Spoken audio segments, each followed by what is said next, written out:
Hi hello नमस्कार मंडळी, सर्वांना शुभ सकाळ. स्वागत आहे तुमचे माझ्या नव्या कोऱ्या ब्लॉगमध्ये. आजची सकाळची सुरुवात सकाळच्या टिफिनने झाली. आज सकाळी बनवली होती सुरणाची भाजी. सुरण भूमी गावी गेली होती तेव्हा बहिणीने घरचं सुरण दिलं होतं, त्याची भाजी बनवली. खूप मस्त आणि छान झाली होती भाजी. साधी सिंपल रेसिपी, कांदा टोमॅटो वगैरे घालून. त्यामध्ये आपलं वाटण पण घालू शकतो, काळं वाटण खूप छान होते. त्यामध्ये एक दोन कोकम पण टाकले, कारण ते खाजत नाही गळ्याला म्हणून. आणि सुरणाची भाजी पण खूप छान आणि मस्त झाली होती. आम्ही दोघांनीच खाल्ली ती भाजी आणि चपात्या बनवून घेतल्या. आणि मी खाणार नव्हती ती, म्हणून तिला मी थालीपीठ बनवून घेतली. त्याच्यानंतर किचनचा ओटा स्वच्छ करायला घेतलं. टाईल्सवर आपण जेवण करताना जे भाजी विजी बनवतो त्याचे असे चिटे उडतात, त्यामुळे सर्व घासून वगैरे स्वच्छ करून सर्व ओटा वगैरे साफ करून घेतला. गॅस ओटा सर्व भांडी वगैरे सर्व स्वच्छ करून घेतली. आणि त्याच्यानंतर आज ना बऱ्याच दिवसांनी मी विचार करत होते की भूमीचं बास्केट लावायचं, पण काय वेळच मिळत नव्हता. मग आज मी मुद्दाम म्हटलं आज काहीतरी वेळ काढून आज करूयाच आपण ते. आणि सर्व कपडे काढून घेतले, वेगवेगळे करून तिचे टॉप वगैरे पॅन्ट सगळ्या वेगवेगळ्या डिस्ट्रीब्यूट करून सर्व तिचं बास्केट स्वच्छ करून त्यामध्ये परत मी व्यवस्थित तिचे कपडे व्यवस्थित लावून घेतले. आणि आता हे काय लावून घेतलेले ते 1-2 दिवस राहणार, पण ते आपल्या मनाला पण शांती होते की चला व्यवस्थित आपण लावलंय केलंय म्हणून. 2-3 दिवसच राहतं व्यवस्थित, नंतर आपण काढायला गेले की कपडे विस्कटणं होत असते. तरी पण व्यवस्थित ठेवायला पाहिजे आणि आपल्याला जे ती वस्तू ज्या त्या जागेवर भेटायला पाहिजे, म्हणून हे सर्व व्यवस्थित करणं पण तेवढं गरजेचं असतं. भूमीचं आज सॅटर्डे होतं, पण तिला आज कॉलेजला जायचं होतं, त्यामुळे तिची पण तयारी चालू होती. माझं बास्केट व्यवस्थित सर्व लावून वगैरे घेतलं आणि मी ते बास्केट व्यवस्थित आपल्या जागेला ठेवून दिलं. तिचं पण चालू होतं कॉलेजला जायचं, नाश्ता पाणी वगैरे करून. आणि आता माझं घरातलं पण सर्व कामं झाली बघा. बाहेरचा व्ह्यू आणि रांगोळी पण किती मस्त आणि सुंदर दिसते बघा, छानपैकी. आणि घरातली पण आता सर्व कामं माझी झालेली आहेत मस्तपैकी. दाराचं तोरण पण धुवून व्यवस्थित लावलं होतं, ते छान दिसत होतं. आता बघा सर्व व्यवस्थित नीटनेटकं घर छान वाटतं आपल्याला. आता माझी सर्व कामं झालेली आहेत. आता मी जेवण वगैरे करून घेणार आणि त्याच्यानंतर रेस्ट करणार. आणि त्यानंतर संध्याकाळचं भूमीची आज फरमाईश होती की पावभाजी बनवायची.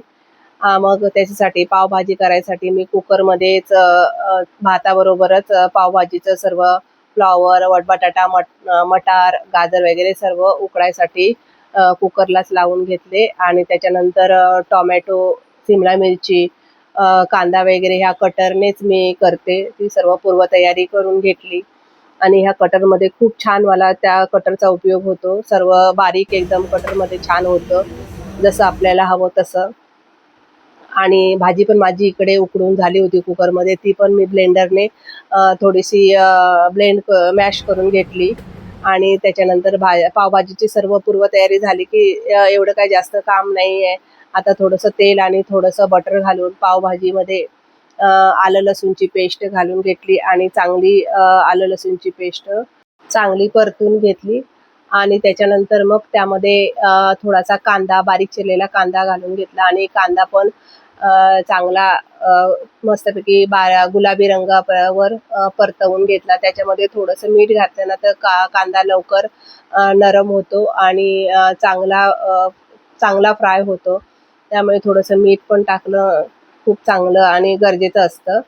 आणि मस्त पावभाजीचं आजची खूप टेस्टी आणि सुंदर झाली असते. तशी पण माझी पावभाजी घरातल्यांना सर्वांना खूप आवडते.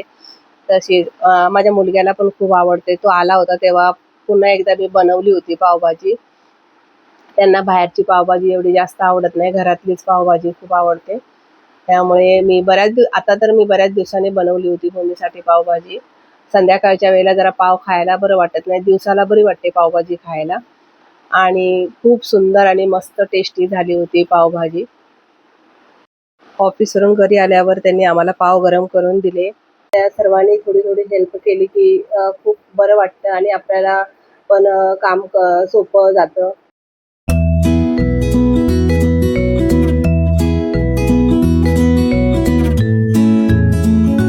पावभाजीला चांगलं तेल पण सुटलं होतं. थोडीशी कोथिंबीर घालून मस्तपैकी पावभाजी चांगली परतून घेतली आणि तेल सुटेपर्यंत आपण जर ती पावभाजी चांगली परतली ना तर पावभाजी खूप टेस्टी आणि सुंदर लागते. तोपर्यंत मसाले पण त्याच्यामध्ये चांगले मुरून शिजले जातात. आणि मी लास्टला माझी क्लिप पावभाजीचं मिश्रण घालायची, जे भाज्या मिक्स केल्यावर करायचं होतं ते राहिलं. ते माझ्याकडून शूटिंग झालं नाही.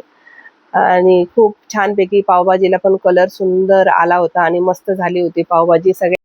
आमचं जेवण झाल्यानंतर मी सर्व भांडी वगैरे माझी घासून किचन ओटा वगैरे सर्व स्वच्छ करून सर्व ठेवला होता. दुसऱ्या दिवशीला आपल्याला बरं पडतं आणि रात्रीला मी भांडी ठेवत नाही, त्यावेळेला रात्रीलाच घासून टाकते.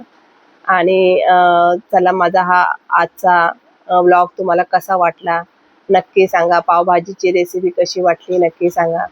आणि माझ्या व्हिडिओला लाईक करा, शेअर करा, कमेंट करा आणि सबस्क्राईब करा. सर्वांना श्री स्वामी समर्थ.